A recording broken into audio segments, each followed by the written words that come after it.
Watching the typical I'll fake it till I make it channel. Hello, this is Evolving with Edna, and on my channel, we talk about life and relationships.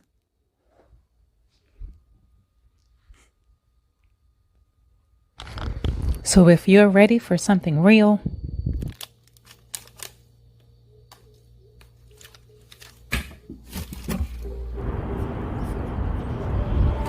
So stay tuned.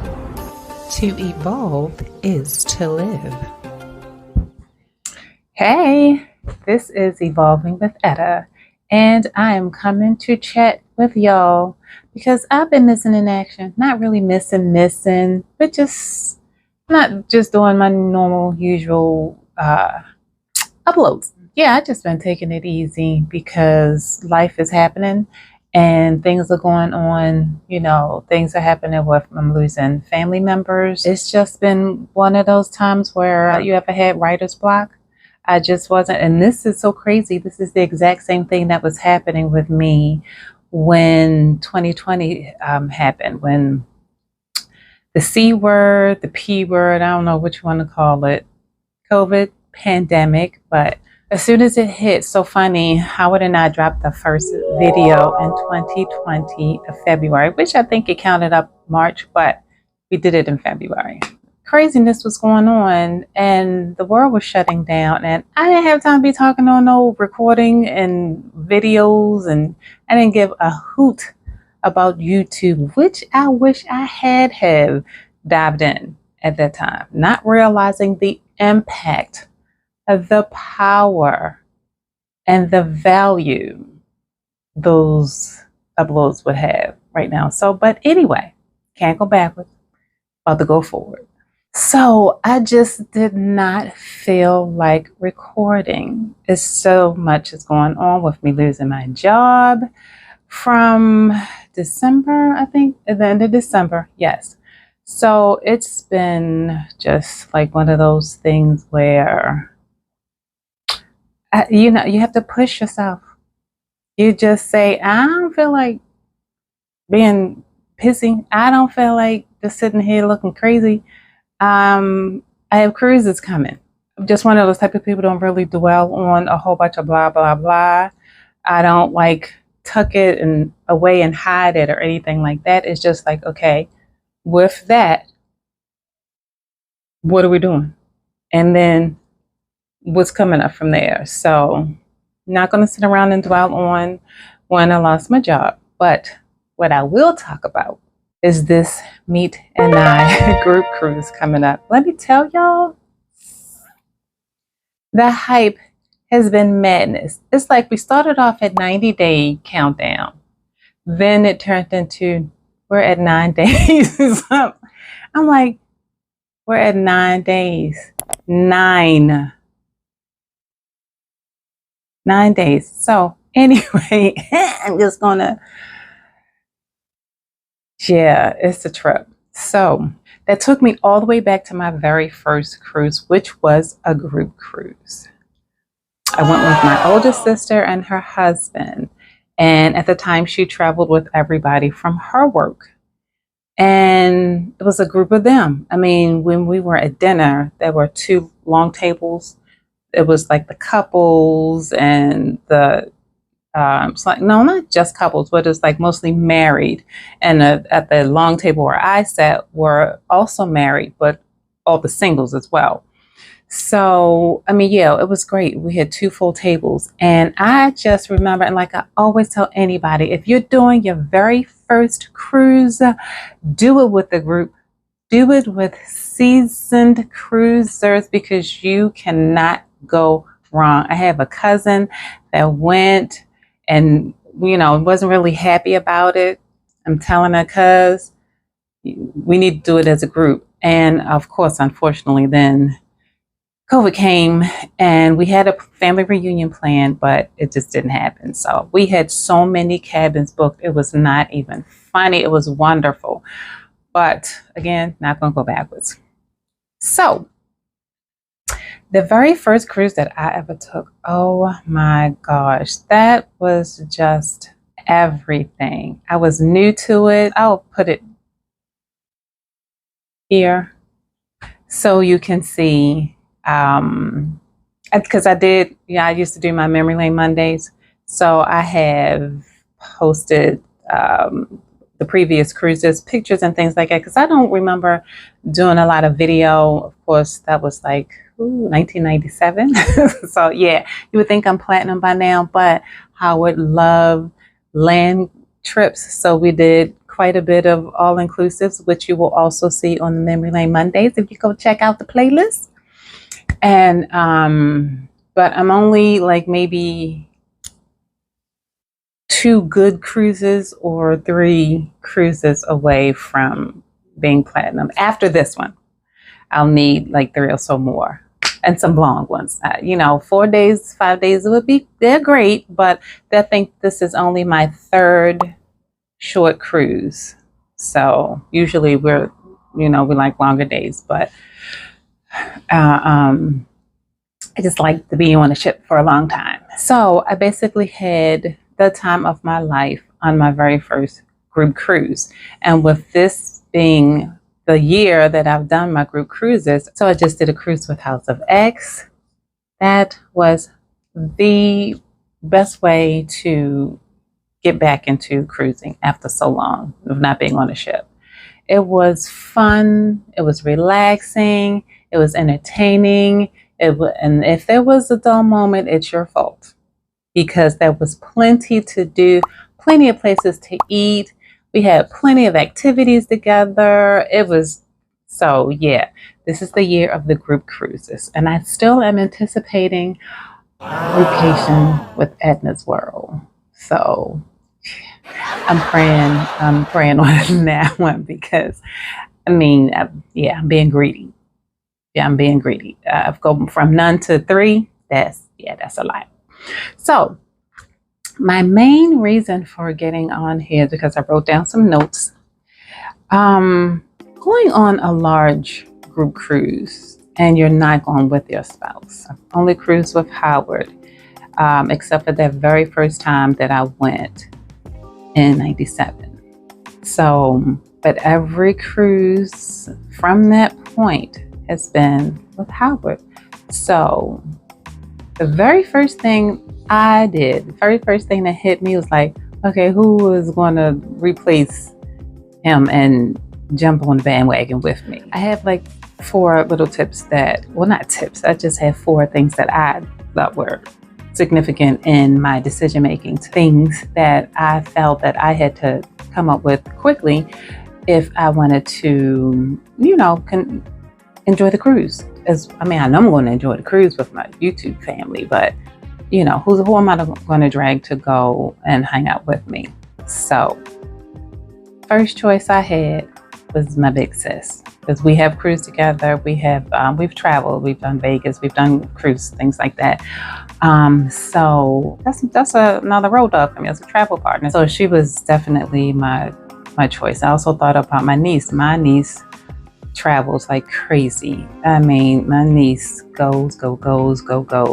She just goes more than me. So I knew she would be a great choice too, but she had things going on where she couldn't go. So my sister said yes. I also thought of one of my best friends, and she had stuff going on too. So I'm like, I'm gonna do.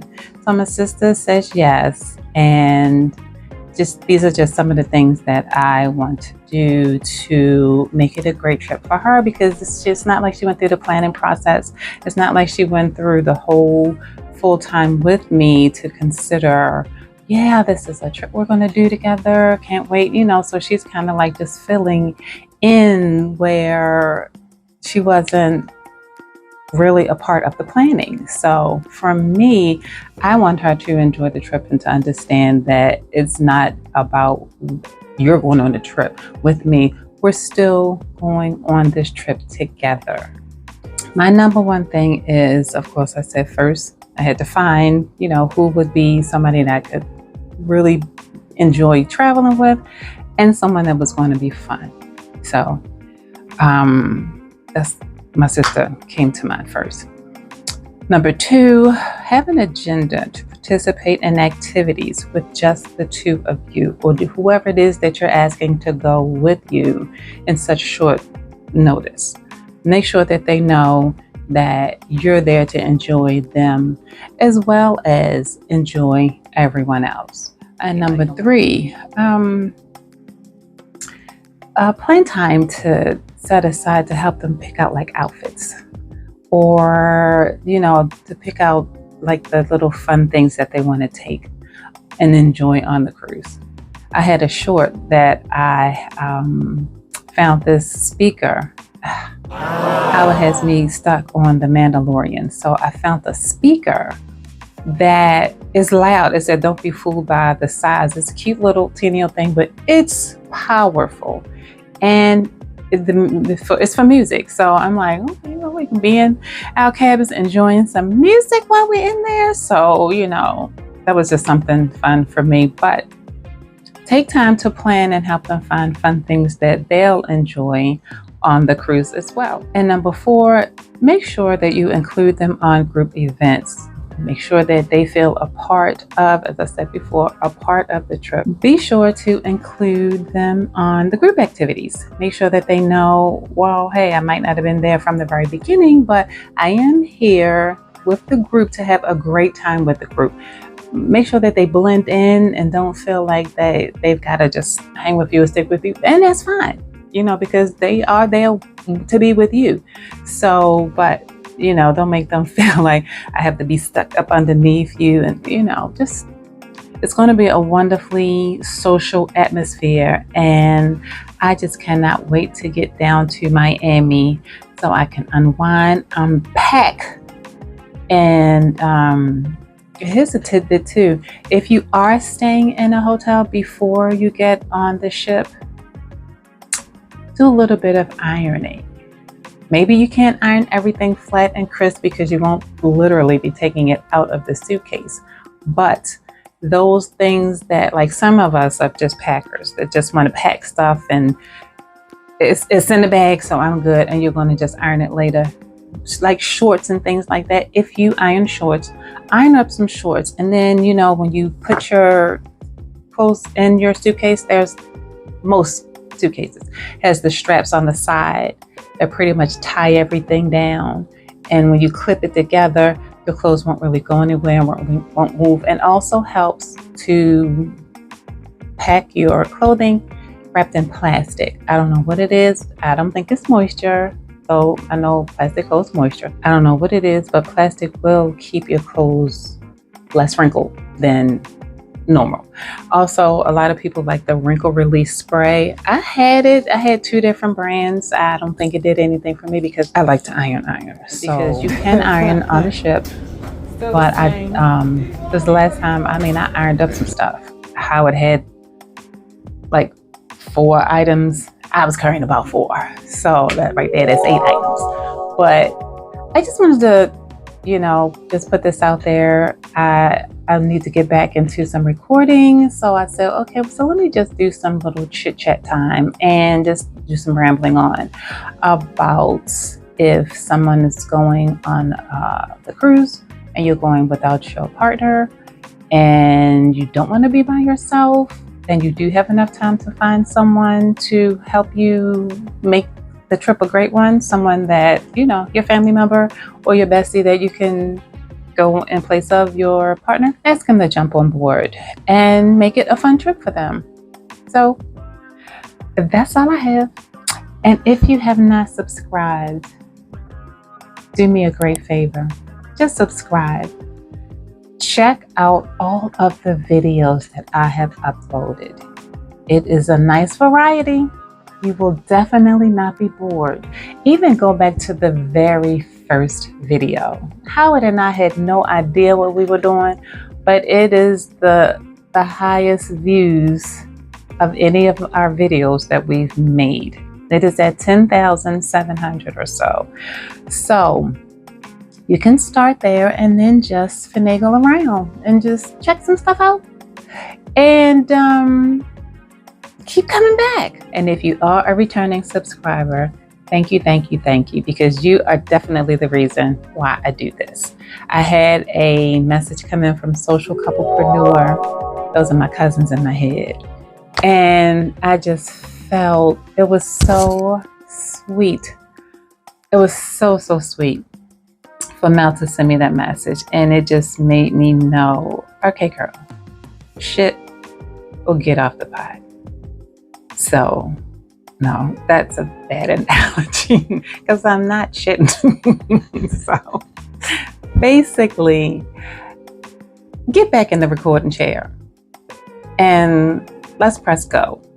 And so I did. So what is it that you're more favorable of on the channel? What of my videos do you like most? Of course, we all love travel, but do you miss some of the little chit chats with Howard and I? Or is it like, do you want to see us going to restaurants? And we always do that. So, but is there something that you're interested in seeing when we're sitting down, chit chatting and feeding our faces?